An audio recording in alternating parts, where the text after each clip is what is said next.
Hey everyone, I hope you're all doing really great and ready for another video.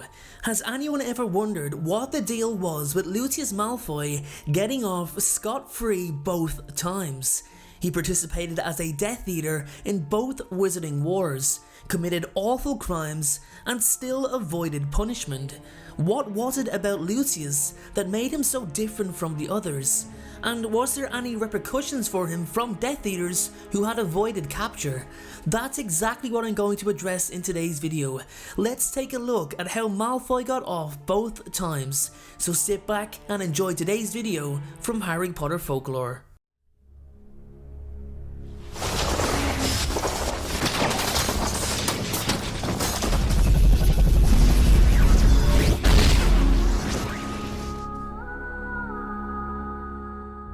Okay everyone, let's get started. Lucius Malfoy, that man again, always seems to feel like he's above the law, especially if it puts him or those around him in a position of power or gives him a distinct advantage. It's what the Malfoys have always been about, what they've always done, using their power, prestige and wealth to manipulate those in government. His father and grandfather before him done the same thing, as they were both pure-blood supremacists, but were never quite as active as Lucius was. However, the ideology was something that was heavily placed upon Lucius during his upbringing, so it's no surprise that he behaved how he did. Lucius became one of the earliest known Death Eaters, well, official Death Eaters. Tom Riddle did have his early group, known as the Knights of Walpurgis, while in school, but they were not his official band of followers. So, Lucius actually rises through the ranks pretty quickly. Not that he'd have much of a rise to do, he'd already be pretty high up to start with, as Voldemort would see how useful the name Malfoy actually was quite early on. Now, as we know, Voldemort and his Death Eaters come extremely close to securing complete victory in the First Wizarding War. The Order of the Phoenix were on their last legs and there was absolutely nothing they could do about it. Voldemort then disembodies himself by failing to kill Harry Potter and all hell breaks loose. Many Death Eaters go rogue, some stay amongst the forces and then others actually sought out the Dark Lord, believing it simply impossible for him to just disappear out of plain sight.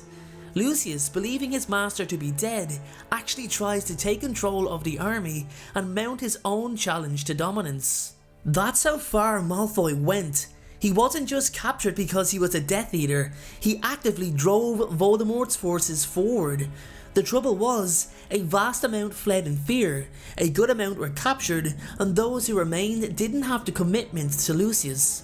Malfoy was captured for crimes of being a Death Eater, and it was most likely disclosed at his trial that Lucius tried to continue on in his master's place. Now, Malfoy knew there was only one way he'd ever have a chance of getting off without punishment, by claiming he had no idea what he was doing and he wasn't the only one to make such a claim.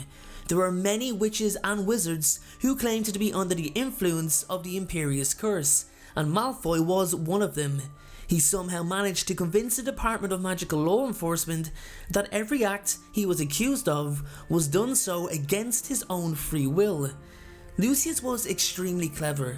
He would have used an ironic argument to strengthen his position, something like, what is the point of practicing magic if you cannot protect those who have fallen under its negative influence? How wrong it is to take away a wizard's freedom for falling victim to the Imperious Curse. He'd most likely also go on to state that his family have positively influenced the wizarding world for centuries and have always had the best intentions for the future of wizard kind. If you stack it all up, it's actually quite a compelling argument, and I think many of us can see how and why Lucius got off. However, here's the question that I would ask if I was at his trial. Lucius was Voldemort's second in command, his number 2, he was in charge of his forces. Why would the Dark Lord compel his loyalty, then place him in such an important position?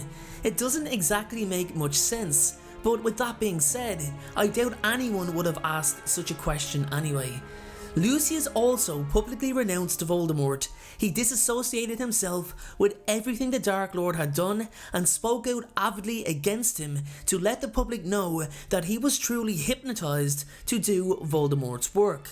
Lucius got off completely and actually flipped the situation by becoming more involved in government dealings and eventually joining the Hogwarts Board of Governors to also influence school ongoings. I think it's clear he was quite bitter that his original ambitions did not come to light. However, he still used his wealth and family prestige to continue having some power at least. Now, that's the first time. The second time was a lot different. Lucius couldn't do much about it either. He took charge on the mission to retrieve the prophecy, and he failed. Badly. He didn't get the prophecy and was caught red-handed leading a Death Eater attack by orders and ministry officials. No lying or acting would work this time. This was the second time he was caught for Death Eater activities. He was immediately jailed in Azkaban with his picture splayed all over the Daily Prophet. The thing is, he was there for life and would have been there for life had it not been for Severus Snape. Lord Voldemort was not going to break him out. He was going to leave him there for his failure, for his embarrassment.